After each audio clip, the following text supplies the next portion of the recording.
بسم اللہ الرحمن الرحیم۔ بہت دیر بعد طبیب سلطان ایوبی کے پاس آیا اور انکشاف کیا کہ اس سپاہی کو کئی روز مسلسل نشے کی حالت میں رکھا گیا ہے اور اس پر عمل تنویم ہپناٹزم کیا گیا ہے۔ طبیب نے اس کی سانس سونگھ کر معلوم کر لیا تھا کہ اسے نشہ آور چیزیں کھلائی یا پلائی گئی ہیں۔ اس نے سلطان ایوبی کو بتایا یہ عمل طب کے لیے کوئی عجوبہ نہیں، اس کا موجد حسن بن صبا ہے۔ آپ کو معلوم ہوگا کہ اس نے ایک نشہ آور شربت تیار کیا تھا جس میں یہ اثر تھا کہ جو پی لے اسے نہایت حسین اور دل نشین مناظر نظر آتے ہیں۔ اس کیفیت میں اس کے کان میں جو بات ڈالی جائے وہ اسی کو حقیقی روپ میں دیکھنے لگتا تھا جو دراصل تصور ہوتا تھا۔ حسن بن صبا نے اسی نشے اور عمل تنویم کی بنیادوں پر ایک جنت بنائی تھی جس میں داخل ہونے والے وہاں سے نکلنے پر آمادہ نہیں ہوتے تھے۔ وہ منہ میں مٹی اور کنکریاں ڈال کر سمجھتے تھے کہ مرغن کھانے کھا رہے ہیں، کانٹوں پر چلتے تو سمجھتے تھے کہ مخمل پر چل رہے ہیں۔ حسن بن صبا تو مر گیا، اس کا یہ شربت اور عمل پیچھے رہ گیا۔ اس کا گروہ قاتلوں کا گروہ بن گیا۔ اپنے مقاصد کے لیے یہ گروہ حسین لڑکیوں اور اس شربت کا استعمال کرتا ہے۔ اس سپاہی کو آپ کے قتل کے لیے اس عمل کا شکار بنایا گیا ہے۔ طبیب نے یہ تشخیص کر کے سپاہی کو دوائیاں پلا دی تھیں جنہوں نے اس کی ہذیانی کیفیت پر قابو پا لیا تھا اور وہ گہری نیند سو گیا تھا۔ حسن بن عبداللہ نے پہلے ہی طبیب سے معلوم کر لیا تھا کہ یہ سپاہی اپنی حقیقی حالت میں نہیں، وہ سراغ رساں تھا۔ اس نے باڈی گارڈوں سے معلوم کر لیا کہ یہ سپاہی 4 روز کی چھٹی پر گیا تھا، لیکن کسی کو یہ معلوم نہیں کہ اس نے چھٹی کہاں گزاری ہے۔ شہر میں ناگوں والے قلعے کے متعلق جو باتیں مشہور ہو گئی تھیں وہ حسن بن عبداللہ تک اس کے جاسوسوں کے ذریعے پہنچی تھیں۔ لوگ کہتے تھے کہ قلعے میں ایک بزرگ نمودار ہوا ہے جو غیب کا حال بتاتا اور مرادیں پوری کرتا ہے۔ حسن بن عبداللہ نے ان کی باتوں کی طرف توجہ نہیں دی تھی۔ اس قسم کے بزرگوں اور پیروں پیغمبروں کی آمد و رفت لگی رہتی تھی۔ مجذوب اور دیوانے آدمی کو بھی لوگ برگزیدہ انسان کہہ کر ان سے مرادیں پوری کرانے لگتے تھے۔ حسن بن عبداللہ کو ایک جاسوس نے بتایا کہ اس نے ایک سیاہ ریش آدمی کو 2 بار قلعے کے اندر جاتے دیکھا ہے۔ قلعے کے ارد گرد گھومنے پھرنے والوں سے پوچھ گچھ کی گئی تو ایک آدمی نے بتایا کہ سیاہ داڑھی اور سفید چوغے والا ایک آدمی قلعے کے اندر آتا جاتا دیکھا گیا ہے۔ ایسی چند اور شہادتیں حاصل کر کے حسن بن عبداللہ نے سورج غروب ہونے سے پہلے فوج کے ایک دستے سے چھاپا مارا۔ مشعلیں ساتھ تھیں، قلعہ اندر سے کچھ پیچیدہ سا تھا، گری ہوئی دیواروں اور چھتوں کا ملبہ بھی تھا، کئی کمرے سلامت تھے۔ فوجیوں کو ہر طرف پھیلا دیا گیا، کسی گوشے سے شور اٹھا، کچھ سپاہی ادھر دوڑے گئے، وہاں 2 سپاہی پڑے تڑپ رہے تھے، ان کے سینوں میں تیر اترے ہوئے تھے، کہیں سے 3-4 تیر آئے، 3-4 سپاہی اور گر پڑے۔ بعض سپاہی اس ڈر سے پیچھے ہٹ آئے کہ یہاں کوئی انسان نہیں ہو سکتا، یہ جن بھوت ہوں گے۔ حسن بن عبداللہ حقیقت پسند انسان تھا، اس نے سپاہیوں کا حوصلہ بڑھایا اور انہیں بتایا کہ یہ تیر انسانوں کے چلائے ہوئے ہیں۔ اس نے گھیرے کی ترتیب بدل دی اور گھیرا تنگ کرنے لگا۔ وہاں کوئی انسان نظر نہیں آ رہا تھا، کہیں سے 2-4 تیر آتے اور 2-4 سپاہی زخمی ہو جاتے تھے۔ حسن بن عبداللہ نے فوج کا ایک اور دستہ منگوا لیا۔ رات گہری ہو گئی تھی، بے شمار مشعلیں منگوا لی گئیں۔ ایک دستے کا کمانڈر اس کمرے تک پہنچ گیا جہاں سپاہی آتا رہا تھا۔ اس ڈراؤنے کھنڈر میں ایسے سجے سجائے کمرے کو دیکھ کر سپاہی ڈر گئے، یہ جنوں کا ہی مسکن ہو سکتا تھا۔ حسن بن عبداللہ کو بلایا گیا، اس نے اندر جا کر سامان دیکھا تو اس پر راز کھلنے لگے۔ اتنے میں چند ایک سپاہیوں نے سیاہ ریش والے آدمی کو کہیں سے پکڑ لیا۔ اس کے ساتھ ایک خوبصورت لڑکی تھی۔ ان کے بعد 6 اور آدمی کونوں کھدروں میں چھپے ہوئے پکڑے گئے، ان کے پاس کمانے اور تیر تھے۔ سیاہ ریش نے خدا کا برگزیدہ انسان اور تنہائی میں چلہ کاٹنے والا تارک الدنیا بننے کی بہت کوشش کی، لیکن اتنی حسین اور جوان لڑکی اور تیر و کمان سے مسلح افراد اور ان کا فوج کے ساتھ مقابلہ اسے جھٹلا رہا تھا۔ اس کے سامان پر قبضہ کر لیا گیا اور ان سب کو لے گئے۔ 3-4 مرتبان سرہیاں اور پیالے بھی برآمد ہوئے تھے۔ یہ چیزیں رات کو طبیب کو دے دی گئیں۔ اس نے مرتبانوں اور سرہیوں کو سونگھ کر ہی بتا دیا کہ ان میں وہ شربت ہے جو حسن بن صبا کی ایجاد تھا۔ ان تمام آدمیوں اور لڑکی کو قید خانے میں لے گئے۔ صبح طلوع ہو رہی تھی جب لڑکی نے اذیتوں کے پہلے مرحلے میں ہی بتا دیا کہ یہ گروہ فدائیوں کا ہے اور یہ لوگ نیا حلف لے کر آئے تھے کہ سلطان ایوبی کو قتل کر کے لوٹیں گے ورنہ مر جائیں گے۔ لڑکی نے بتایا کہ اس محافظ سپاہی کو سیاہ ریش نے پھانسا تھا اور اسے نشہ پلا کر اس پر حملے تنویم کیا جاتا تھا۔ سپاہی کے ذہن میں اس نشے اور عمل کے ذریعے سلطان صلاح الدین ایوبی کے خلاف ایسی نفرت پیدا کی گئی کہ وہ سلطان کو قتل کرنے کے لیے چل پڑا۔ ان لوگوں کو توقع تھی کہ سلطان ایوبی سپاہی کے ہاتھوں قتل ہو جائے گا، اس لیے وہ اطمینان سے قلعے میں بیٹھے رہے۔ سیاہ ریش جاسوسی کے لیے گیا تھا لیکن اسے کچھ پتہ نہیں چلا، نہ اسے وہ سپاہی کہیں نظر آیا۔ شام کے وقت اچانک فوج آ گئی۔ سیاہ ریش بڑا سخت جان نکلا۔ اس نے صاف کہہ دیا کہ اس لڑکی کے ساتھ اس کا کوئی تعلق نہیں، وہ اس کھنڈر میں ایک وظیفے کا چلہ کرنے آیا تھا۔ اس کے دوسرے ساتھیوں نے بھی پہلے انکار کیا، لیکن حسن بن عبداللہ نے جب انہیں تہ خانے میں لے جا کر اذیت رسانی کے عمل میں ڈالا تو انہوں نے باری باری اپنے جرم کا اعتراف کر لیا۔ سیاہ ریش کو جب ان کے سامنے کھڑا کیا گیا تو اس کے لیے انکار کی کوئی صورت نہ رہی۔ اس نے جب اپنے ساتھیوں کی حالت دیکھی تو اس پر لرزہ طاری ہو گیا۔ اسے کہا گیا کہ وہ تمام تر واقعات پوری تفصیل سے سنا دے تو اسے باعزت طریقے سے رکھا جائے گا، ورنہ اسے مسلسل اذیتوں میں ڈال کر مرنے بھی نہیں دیا جائے گا اور زندہ رہنے کے قابل بھی نہیں رہنے دیا جائے گا۔ اس نے تہ خانے میں اذیت رسانی کا سامان اور طریقے دیکھے تو وہ سب کچھ بتانے پر رضامند ہو گیا۔ اس کے بیان کے مطابق وہ فدائی قاتلوں کے گروہ کا آدمی تھا۔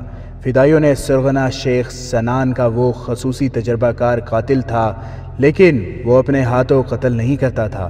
اس کا طریقہ کار اسی قسم کا تھا کہ جو اس نے اس واردات میں استعمال کیا تھا۔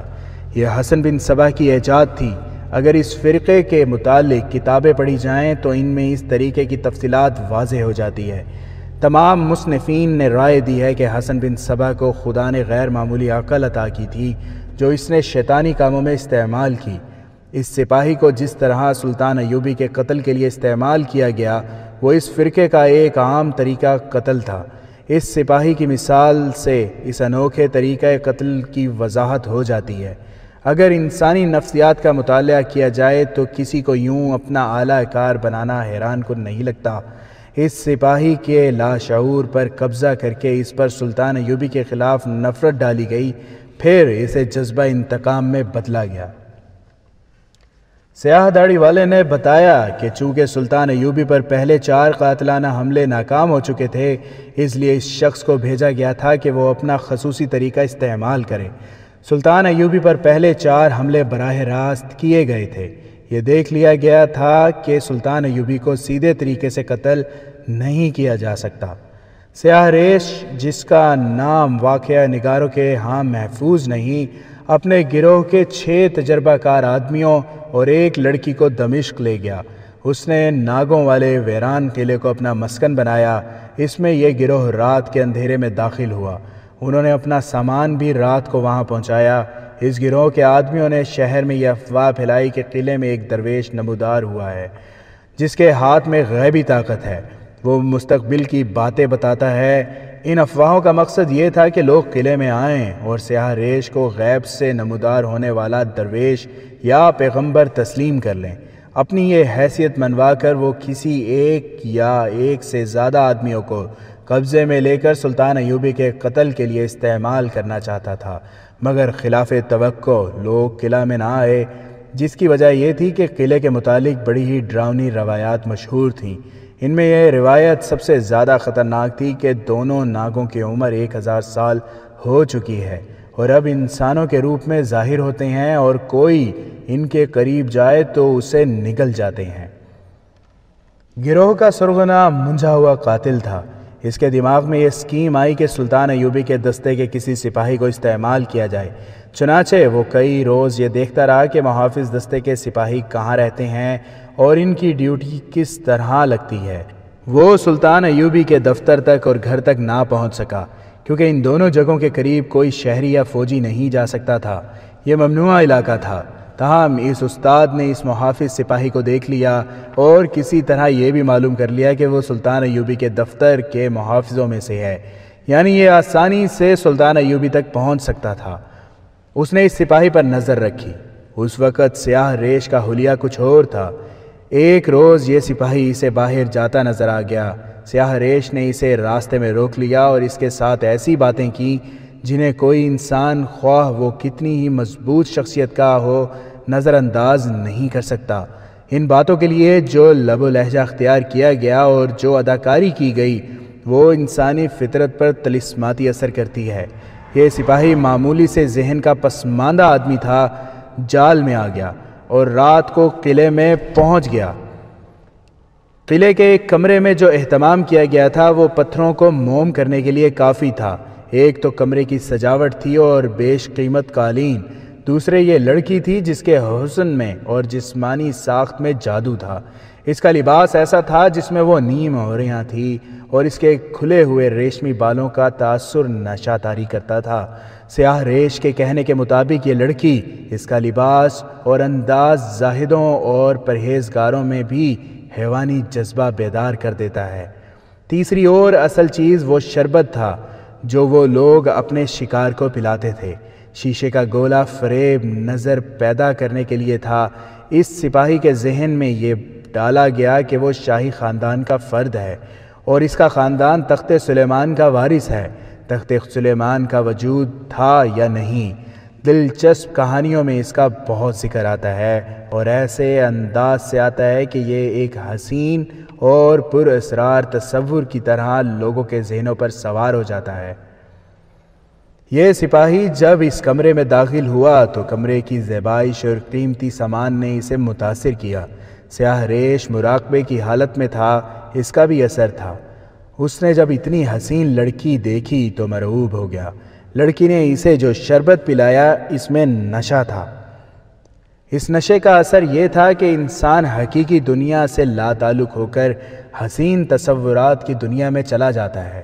اس کیفیت میں اس پر حملے تنویم کیا جاتا ہے، یعنی اسے ہپنوٹائز کر لیا جاتا اور اس کے ذہن میں اپنے مطلب کے تصورات ڈالے جاتے تھے۔ اس کے ہاتھ میں شیشے کا جو گولا دیا جاتا تھا اس میں سے قندیل کی لو کے کئی رنگ نظر آتے تھے جو کوئی عجوبہ نہیں تھا۔ شیشے کی ساخت ایسی تھی کہ اس میں سے گزرتی روشنی اپنے 7 رنگوں میں نظر آتی تھی۔ ان رنگوں کا ذہن پر اثر ہوتا تھا۔ اس کے ساتھ ایک انتہائی حسین لڑکی سپاہی کے ساتھ لگ کر بیٹھ جاتی اور باتوں میں یہ ظاہر کرتی تھی کہ وہ اسے دل و جان سے چاہتی ہے۔ سیاہ ریش سریلی اور پراسرار آواز میں بولنے لگتا تھا۔ اس کے الفاظ سپاہی کے کان میں پڑتے اور اس کے ذہن میں مطلوبہ تصور آراستہ کرتے تھے۔ سیاہ ریش بھانپ لیتا تھا کہ سپاہی اپنے آپ میں نہیں رہا۔ اس وقت وہ اس کے ہاتھ سے شیشے کا گولا لے کر اس کی آنکھوں میں آنکھیں ڈال دیتا اور اسے ہپنوٹائز کر لیتا تھا۔ سپاہی جسے اپنی آواز سمجھتا تھا وہ سیاہ ریش کی آواز ہوتی تھی۔ پھر وہ اس مرحلے میں داخل ہو جاتا تھا جہاں وہ اپنے تصور کو حقیقی سمجھ کر اس کا حصہ بن جاتا تھا۔ کمزور شخصیت کے سپاہی نے یہ اثرات قبول کر لیے۔ سیاہ ریش اسے حقیقی دنیا میں واپس لے آیا۔ اس مقصد کے لیے اسے کچھ سنگھایا جاتا تھا۔ سیاہ ریش دوسرے کمرے میں چلا جاتا اور لڑکی سپاہی کے ساتھ اکیلی رہ جاتی۔ وہ سپاہی کے اعصاب اور دماغ پر غالب آ جاتی۔ اس مقصد کے لیے وہ ایسی حرکات اور ایسی باتیں کرتی تھی جس کے اثر سے کم از کم یہ سپاہی بچ نہیں سکتا تھا۔ سپاہی کو صرف تخت سلیمان دکھا کر رخصت کر دیا گیا اور اس کے ذہن میں ڈال دیا گیا کہ یہ راز ابھی باقی ہے۔ سپاہی کے دل میں تجسس پیدا ہو گیا۔ دوسری بار اس پر یہی عمل کیا گیا اور اسے کچھ اور دکھا دیا گیا۔ انہوں نے یہ دیکھ لیا تھا کہ سپاہی پوری طرح ان کے جال میں آ گیا اور اس کے ذہن پر قبضہ کرنے میں کامیاب ہو گئے تھے۔ وہ اب ان کی منت سماجت کرتا تھا کہ اسے سارا راز بتایا جائے۔ اسے کہا گیا کہ وہ کئی روز ان کے پاس رہے۔ اس نے چھٹی لے لی، وہ یہی چاہتے تھے۔ ان 4 دنوں اور 4 راتوں کے عرصے میں اسے مسلسل نشے اور ہپنوٹائزم کے زیر اثر رکھا گیا اور اس کے ذہن لاشعور میں صلاح الدین ایوبی کا تصور پیدا کر کے یہ بات ڈال دی گئی کہ سلطان ایوبی سپاہی کے دادا اور باپ کا قاتل ہے اور اس کے تخت پر بھی اس نے قبضہ کر رکھا ہے۔ سپاہی کو ایک حسین لڑکی کا تصور دکھایا گیا، پھر یہ دکھایا گیا کہ سلطان ایوبی نے اس لڑکی کو پنجرے میں بند کر دیا ہے۔ 4 روز بعد اسے اسی حالت میں قلعے سے نکال دیا گیا۔ وہ اپنی ڈیوٹی پر حاضر ہو گیا۔ اسے جو ہی موقع ملا اس نے سلطان ایوبی پر حملہ کر دیا۔ سپاہی بے ہوش پڑا تھا۔ طبیب نے اس کے ذہن سے نشہ آور شربت کا اثر زائل کرنے کے لیے دوائی دی تھی۔ وہ حقیقت اور تصورات کے درمیان بھٹک رہا تھا۔ معلوم نہیں اس کے اعصاب پر کیسے کیسے اثرات تھے کہ اثرات اترتے ہی اعصاب جواب دے گئے۔ طبیب نے اسے ہوش میں لانے کے کچھ اور طریقے اختیار کیے اور 2 روز بعد سپاہی نے آنکھ کھولی۔ وہ اس طرح اٹھا جیسے گہری نیند سو گیا تھا اور خواب دیکھتا رہا تھا۔ اپنے ارد گرد کھڑے آدمیوں کو حیرت سے دیکھنے لگا۔ طبیب نے اس سے پوچھا کہ وہ کہاں تھا۔ اس نے کہا وہ سویا ہوا تھا۔ بہت دیر بعد وہ اپنے آپ میں آیا تو وہ زیادہ کچھ نہ بتا سکا۔ اس نے بتایا کہ سیاہ داڑھی اور چغے والا ایک آدمی اسے قلعے میں لے گیا تھا۔ وہاں اس نے کچھ اور باتیں بھی بتائیں، لیکن اسے بالکل یاد نہیں تھا کہ اس نے تخت سلیمانی وغیرہ دیکھا ہے۔ اسے یہ بھی یاد نہیں تھا کہ اس نے سلطان ایوبی پر تلوار سے حملہ کیا تھا۔ یہ یقین کرنے کے لیے کہ سپاہی دھوکہ نہیں دے رہا، اسے سلطان ایوبی کے سامنے لے جایا گیا۔ اس نے فوجیوں کی طرح سلطان کو سلام کیا۔ سلطان ایوبی نے اس کے ساتھ شفقت اور پیار سے بات کی، مگر وہ حیران تھا کہ ان لوگوں کو کیا ہو گیا ہے اور یہ کیا کر رہے ہیں۔ آخر سے بتایا گیا کہ اس نے کیا کیا ہے تو وہ چلا اٹھا، یہ جھوٹ ہے، میں اپنے سلطان پر حملہ نہیں کر سکتا۔ سلطان ایوبی نے کہا کہ یہ بے گناہ ہے، اسے یاد ہی نہیں کرایا جائے کہ اس نے کیا کیا ہے۔ قتل کا یہ طریقہ صلاح الدین ایوبی کے فوجی حاکموں وغیرہ کے لیے بڑا ہی عجیب تھا کہ سلطان ایوبی پر جان قربان کرنے والے ایک محافظ کے ذہن کو اپنے قبضے میں لے کر سلطان ایوبی پر ہی قاتلانہ حملہ کرایا۔ اللہ نے کرم کیا، سلطان ایوبی بال بال بچ گیا۔ اس واقعہ کے فوراً بعد سلطان ایوبی نے جو کانفرنس بلائی، اس میں دمشق کی انتظامیہ اور فوج کے حکام بلائے گئے۔ ان سب کے مزاج اکھڑے ہوئے تھے، سب غصے سے بھرے ہوئے تھے۔ وہ سب الصالح اور اس کے عمرہ اور وزراء سے بہت جلد انتقام لینے کو بےتاب ہوئے جا رہے تھے، جنہوں نے سلطان ایوبی کو قتل کرنے کی سازش کی تھی۔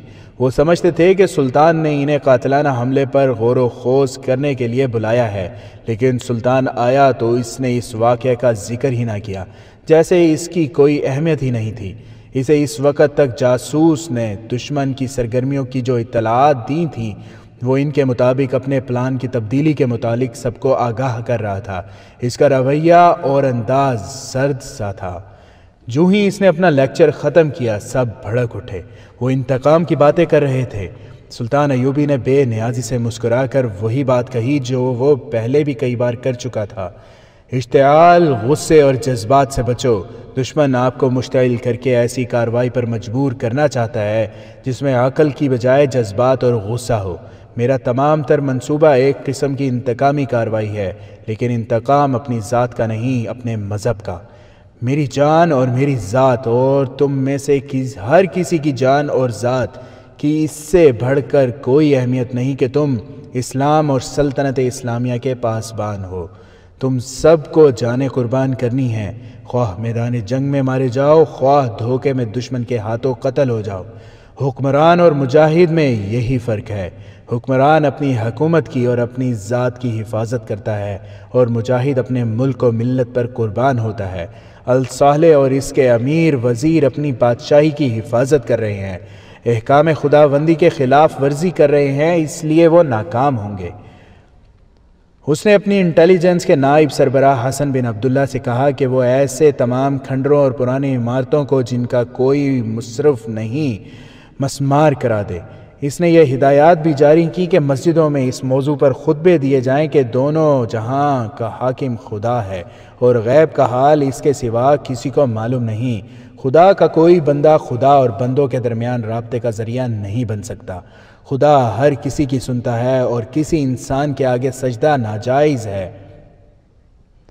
توہم پرستی سے لوگوں کو بچاؤ۔ اس نے کہا اپنے سپاہیوں کو سمجھاؤ کہ جس طرح میدان جنگ میں اپنے جسم کو دشمن کی تلوار سے بچاتے ہو، وار روکتے ہو، اسی طرح ذہن اور دل کو بھی دشمن کے وار سے بچاؤ۔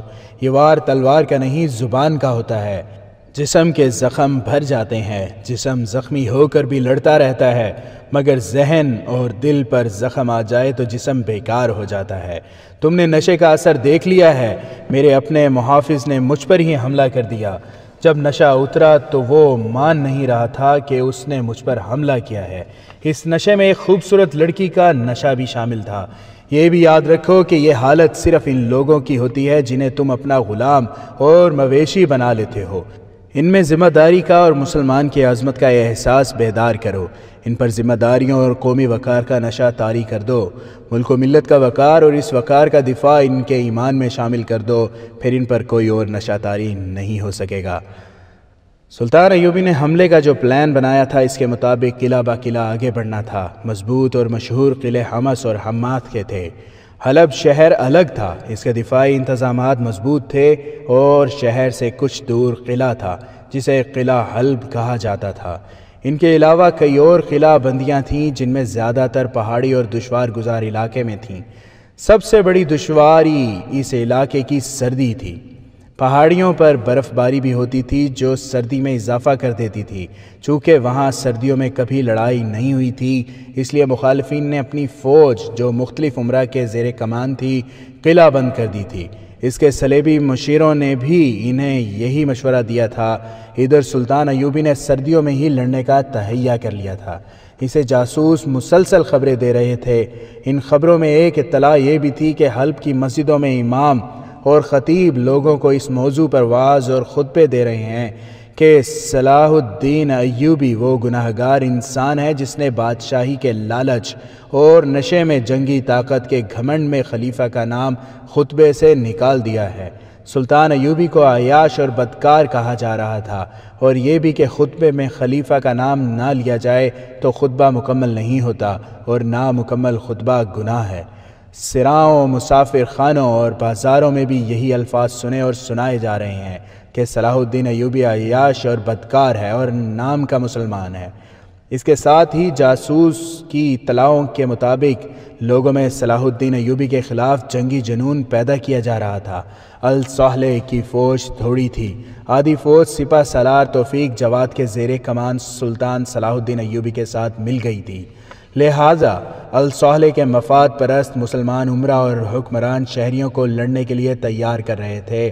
ان منصوبوں میں صلیبیوں نے اس طرح جان ڈال دی تھی کہ جن علاقوں پر ان کا قبضہ تھا وہاں کے صلیبی باشندوں کی خاصی تعداد کو حلب، موصل اور دیگر قصبوں اور دیہات میں ان ہدایات کے ساتھ آباد کر دیا تھا کہ وہ وہاں کے مسلمانوں کو صلاح الدین ایوبی کے خلاف بھڑکاتے اور اکساتے رہیں۔ جاسوسوں نے بتایا تھا کہ حلب میں شہریوں نے جنگی تربیت کا انتظام کر لیا ہے۔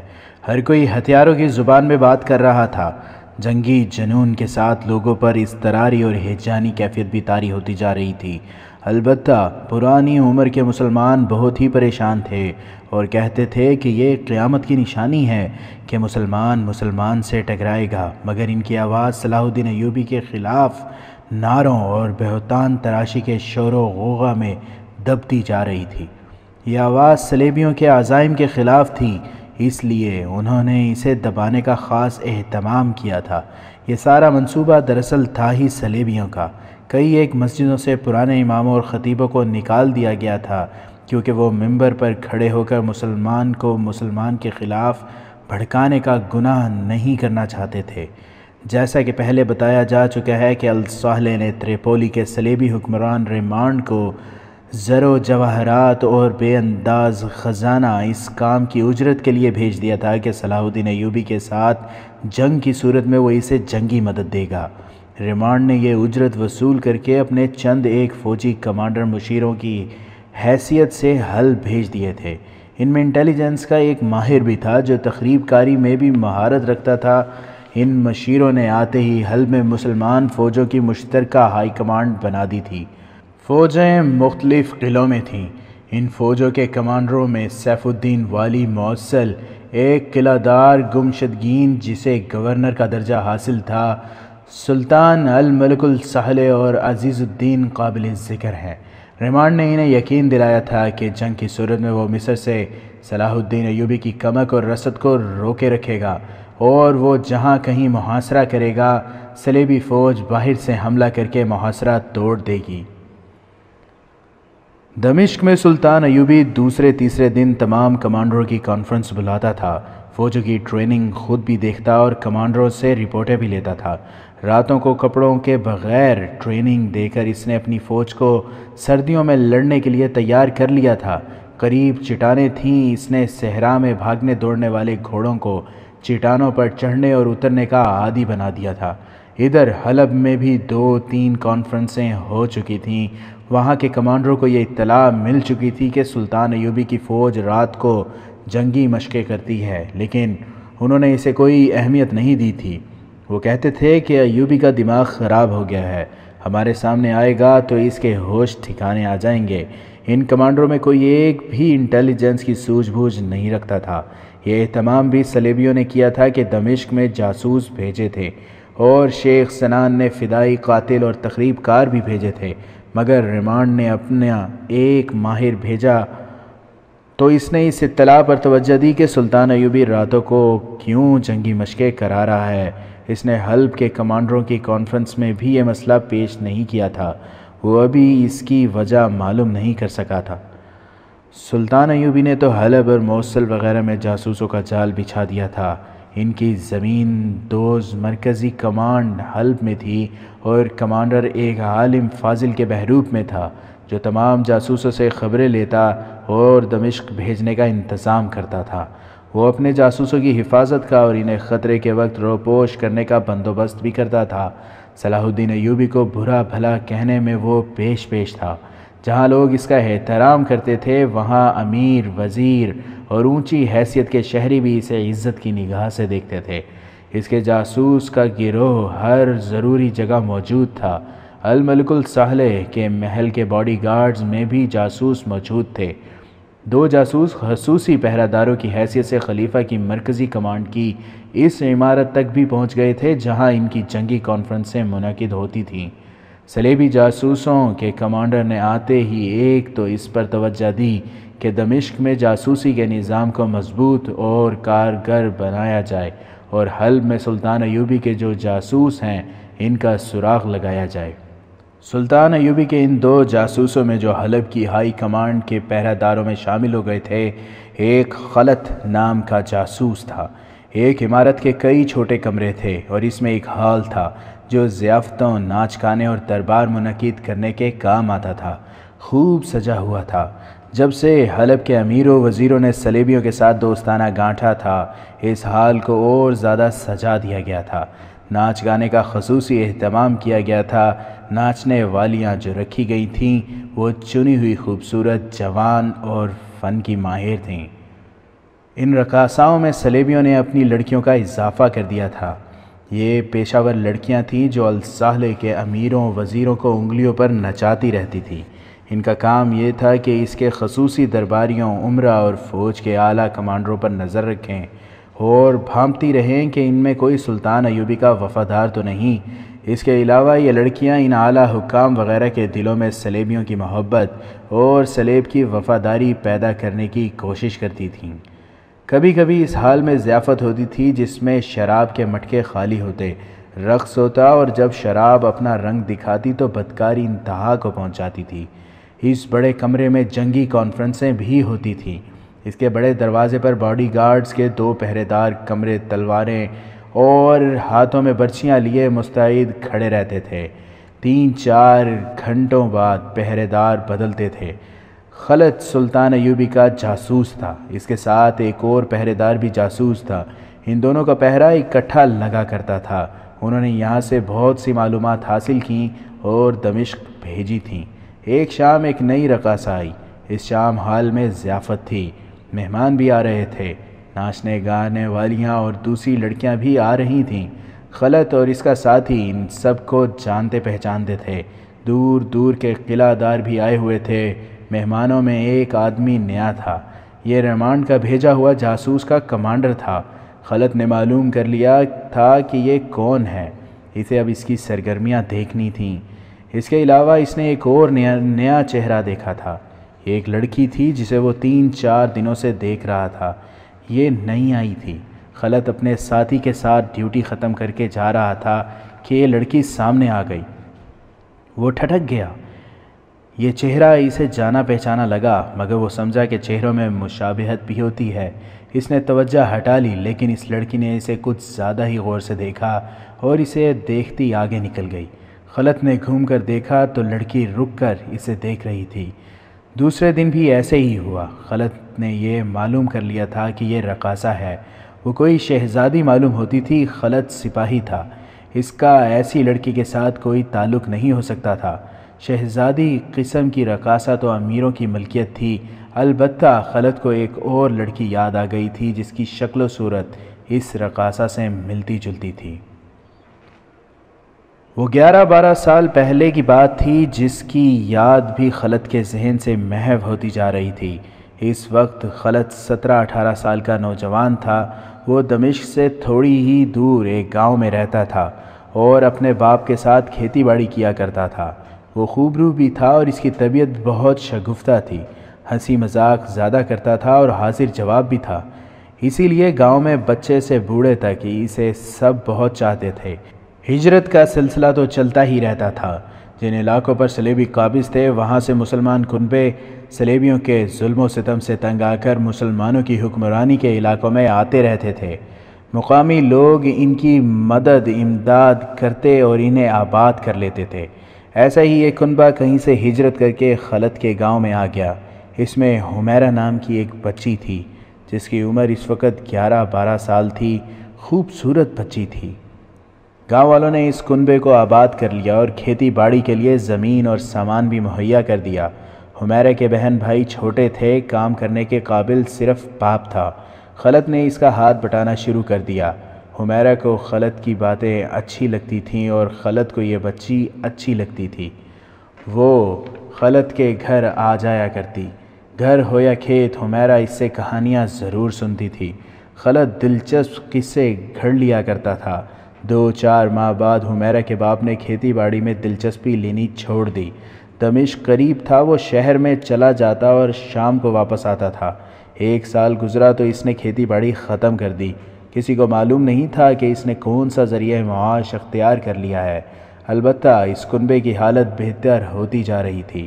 حمیرہ خلط میں گھلتی ملتی جا رہی تھی۔ وہ کھیتوں میں کام کرنے جاتا تو حمیرہ وہاں چلی جاتی، گھر میں ہوتا تو وہاں آتی۔ اب وہ 13 سال کی ہو گئی تھی اور اچھا برا سمجھنے لگی تھی۔ ایک روز خلط نے اس سے پوچھا کہ اس کا باپ کیا کام کرتا ہے۔ حمیرہ نے بتایا کہ اسے یہ تو معلوم نہیں وہ کیا کرتا ہے اور پیسے کہاں سے لاتا ہے۔ اسے صرف یہ پتہ ہے کہ اس کا باپ اچھا آدمی نہیں، وہ شہر سے کوئی نشہ کر کے آتا ہے۔ حمیرہ نے ایک نئی بات بتائی۔ اس نے کہا، یہ شخص میرا باپ نہیں ہے، میرے ماں باپ مر گئے تھے۔ میں 5 سال کی تھی، اس نے مجھے سنبھال لیا اور اپنے گھر لے آیا۔ پھر میں اسی کو اپنا باپ کہنے لگی۔ میرے ساتھ یہ اپنی بیٹیوں جیسا سلوک کرتا ہے مگر اچھا آدمی نہیں۔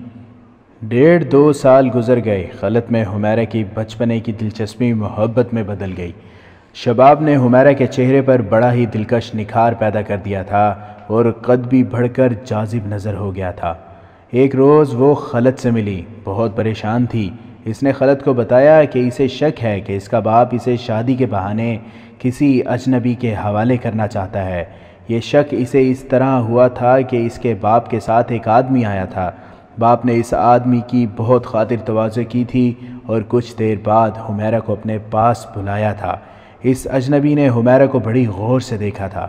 حمیرہ نے باپ سے پوچھا کہ اس نے کیوں بلایا ہے تو باپ نے کوئی ایسا بہانہ پیش کیا تھا جس نے حمیرہ کے دل میں شک پیدا کر دیا تھا۔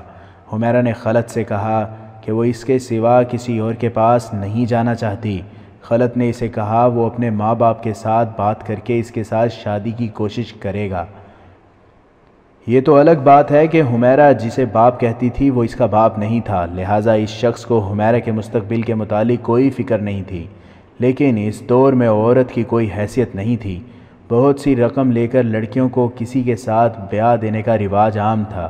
امیر کبیر لوگوں نے حرم بنا رکھے تھے جن کے لیے وہ نئی نئی لڑکیاں خریدتے رہتے تھے۔ اگر حمیرہ کو اس کا باپ فروخت کر رہا تھا تو یہ کوئی جرم یا کوئی انوکھا واقعہ نہیں تھا۔ خلت امیر ماں باپ کا بیٹا نہیں تھا، وہ یہی کر سکتا تھا کہ حمیرہ کو بھگا لے جائے اور کہیں غائب ہو جائے۔ وہ سوچ میں پڑ گیا کہ کیا کرے۔ حمیرہ کے ساتھ اسے محبت اتنی زیادہ تھی کہ وہ آسانی سے اس سے نظریں نہیں پھیر سکتا تھا۔ اس نے سوچنے میں زیادہ ہی وقت صرف کر دیا۔ تیسرے دن وہ کھیتوں میں تھا کہ حمیرہ اسے پکارتی اور دوڑتی آ رہی تھی۔ اس نے دیکھا کہ 3 آدمی اس کے پیچھے دوڑے آ رہے ہیں، جن میں ایک حمیرہ کا باپ تھا، دوسرے دونوں کو وہ نہیں پہچانتا تھا۔ گاؤں کے بہت سے آدمی باہر آ گئے تھے، مگر وہ سب تماشائی تھے کہ اس کے پیچھے بھاگنے والوں میں اس کا باپ بھی تھا۔ حمیرہ خلت کے پیچھے ہو گئی۔ اس نے روتے ہوئے اسے بتایا کہ یہ 2 آدمی اسے اپنے ساتھ لے جانے آئے ہیں اور اس کے باپ نے ان کے ساتھ سودا کر لیا ہے۔ حمیرہ کے باپ نے خلت کے پیچھے سے حمیرہ کو پکڑنے کی کوشش کی تو خلت نے اسے دھکا دے کر کہا، خبردار اسے ہاتھ نہ لگانا، پہلے میرے ساتھ بات کرو۔ یہ میری بیٹی ہے۔ باپ نے کہا، تم کون ہو مجھے روکنے والے؟ یہ تمہاری بیٹی نہیں ہے، خلت نے کہا۔ دوسرے 2 آدمی حمیرہ کی طرف بڑھے۔ ایک نے تلوار نکال لی تھی۔ خلت کے ہاتھ میں کدال کی قسم کی کوئی چیز تھی۔ اس نے گھما کر ماری تو یہ ہتھیار تلوار والے کے سر پر پڑا۔ اس کی تلوار گر پڑی، پھر وہ خود بھی چکرا کر گرا۔ خلت نے تلوار اٹھا لی، دوسرے آدمی نے بھی تلوار نکال لی۔ خلت کو تیغ زنی کی کوئی مشق نہیں تھی، پھر بھی اس نے وار روکے۔ دوسرا آدمی تیغ زن معلوم ہوتا تھا۔ خلت کو لڑنے کا زیادہ موقع نہ ملا۔ اس کے سر پر کوئی وزنی چیز پڑی، اس کی آنکھوں کے آگے اندھیرا آ گیا اور وہ گر پڑا۔ اس کے ہوش ٹھکانے آئے تو وہ اپنے گھر میں تھا۔ وہ جوش میں آ کر اٹھا، لیکن اس کے ماں باپ اور 2-3 آدمیوں نے اسے جکڑ لیا۔ اسے بتایا گیا کہ وہ بہت دیر سے بے ہوش پڑا ہے اور حمیرہ اس گاؤں سے رخصت ہو چکی ہے۔ خلت چلانے لگا کہ لڑکی کو فروخت کیا جا رہا ہے، مگر اسے بتایا گیا کہ اس کا نکاح پڑھا کر رخصت کر دیا گیا ہے۔ خلت کے سر کی حالت یہ تھی کہ وہ اٹھتا تھا تو اس کا سر چکرا جاتا تھا۔ اسے شدید چوٹ آئی تھی۔ بڑوں نے اسے نصیحت کی کہ حمیرہ کے معاملے میں اس کا بولنا جائز نہیں، کیونکہ اگر بیچا بھی گیا ہے تو اس کا باقاعدہ نکاح کیا گیا ہے۔ بہرحال خلت کے لیے یہ حادثہ تھا۔ وہ جب ٹھیک ہو کر باہر نکلا تو حمیرہ کا باپ اپنے سارے کنبے کے ساتھ گاؤں سے ہمیشہ کے لیے جا چکا تھا۔